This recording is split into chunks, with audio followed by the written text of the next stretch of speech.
What's up mga kabayan? Kamusta kayo dyan? Ako naman tatanungin nyo, okay lang naman. So kakatapos nga lang natin ng trabaho. So medyo malamig na talaga dito sa aming lugar.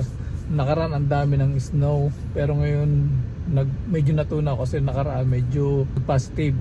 Pero ngayon malamig kahit walang snow. So katapos natin ng trabaho, punta lang muna tayo ng gym. Then after nun, uwi na tayo. Let's go! So dito nga mga kabayan, pupunta nga pala tayo dito ng gym. Ito nga pala ang way papunta doon sa aking pinag-gyman. Mula company hanggang gym ay almost 5 minutes drive lang ang layo sa aming company. So hello mga kabayan, so andito na nga tayo sa gym. So ang daming nag-gym ngayon, hindi ko alam kung makapag-video tayo sa loob. Pero sana kahit paano makasingit. Kasi pagka ganitong araw, Lunes, Merkules, saka Friday, medyo marami nagbubuhat. Kaya sana mapag-video tayo. Tara, let's go. So ito nga mga kabayan, boba na nga ako sa sasakyan. So nakita ko nga rito yung dalawa kong laging kasabay na ibang lahi. Lagi rin sila nag-gym dito. Yan ang itsura nga pala ng loob ng gym. At dito nga pala kami nadaan sa gilid ng gym dahil pansamantalang ginagawa yung harapan. At ito nga pala mga kabayan ang itsura ng loob ng gym. So meron pa nga silang divider ditong kahoy dahil ginagawa pa nga. Pinapalaki nila rito yung gym at saka magdadagdag sila ng equipment. So sana hindi rin magdagdag yung monthly nila. So yan o.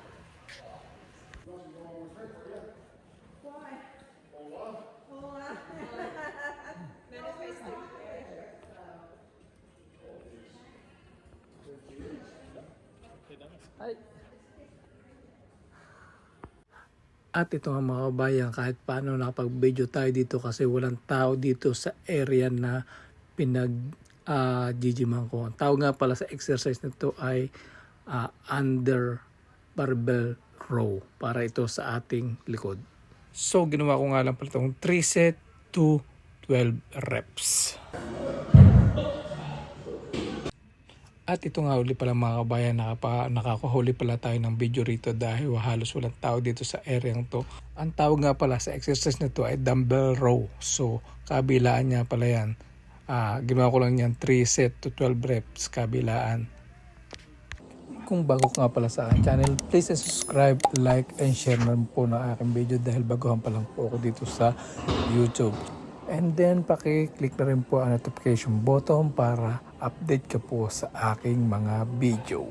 At syempre tandaan nyo, wag kayong bubuhat na mabigat. Yung tamang buhat lang para mas magagawa nyo ng ayos ang form at mas maganda yung tama sa inyong wino-workout. At syempre wag nyo kakalimutan mag-flex para mas maganda yung flow ng dugo na wino-workout ninyo.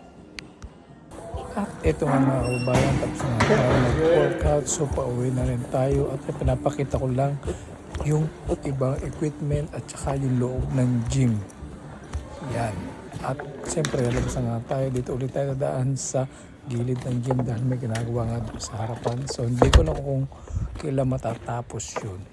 Yan o, siyempre alas 7 na nga ng gabi dyan, so sobrang dilim na at malamig na nga ito sa Canada dahil winter time dito. So hello mga kabayan, so tapos na nga para tayo mag-gym. So hindi na tayo masyado nakapag-video sa loob kasi ang dami nagbubuhat kanina. So medyo nakapagod pero okay lang. Tamang buhat lang, tamang papawis lang para ika nga galaw-galaw din. Hindi talaga nag-gym talaga ako. So yun lang at uwi na tayo. Tara! At so ito nga mga kabayan, yung daan niya pala sa akin pa uwi. So may mga dadaan nga rin pala ako dyan, mga gasolinahan, fast food, tsaka mga kapehan. So almost 30 minutes nga pala ang mula sa gym hanggang sa bahay namin. Kaya nakainom na rin ako dyan ng whey protein bago tayo umuwi. So hindi ko na napakita sa video yung ating ininom na whey protein. At so ito na mga kabayan, malapit na nga tayo sa bahay namin. So ito nga yung papasok sa amin. Mula dito sa highway hanggang sa looban ay almost 10 minutes drive yung aming bahay. So medyo maganda nga yung daan ngayon dahil natunaw na nga yung snow dahil medyo uminit nung nakaraang araw. Kaya mas kita na yung daan at saka yung guhit ng kalsada. At ito mga kabayan, nung pumasok na ako dito sa loob, papasok sa amin, so medyo medyo umambon-ambon nga yung lugar namin dito. No, yan oh. Kaya medyo nagkumamitar na ako ng wiper. Pero malapit na tayo dito sa bahay namin. Siguro mga 3 minutes o 5 minutes na lang nandun na tayo sa bahay. At so ito na nga mga kabayan, nandito na nga tayo sa bahay namin. So yan, medyo maliit nga lang ang bahay namin, semi-trailer.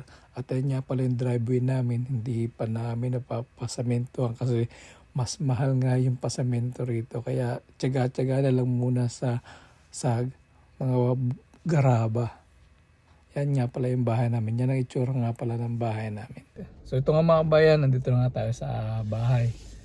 So pagdating dito, magpapatoka pa nga pala tayo ng manok. Checkin natin kung may itlog or na-harvest na.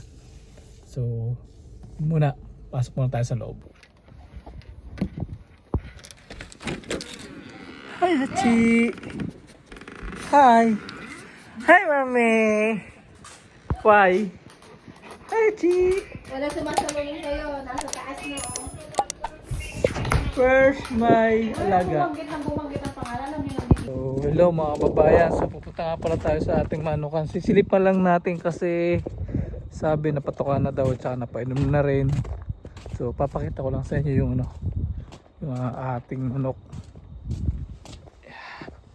Yan.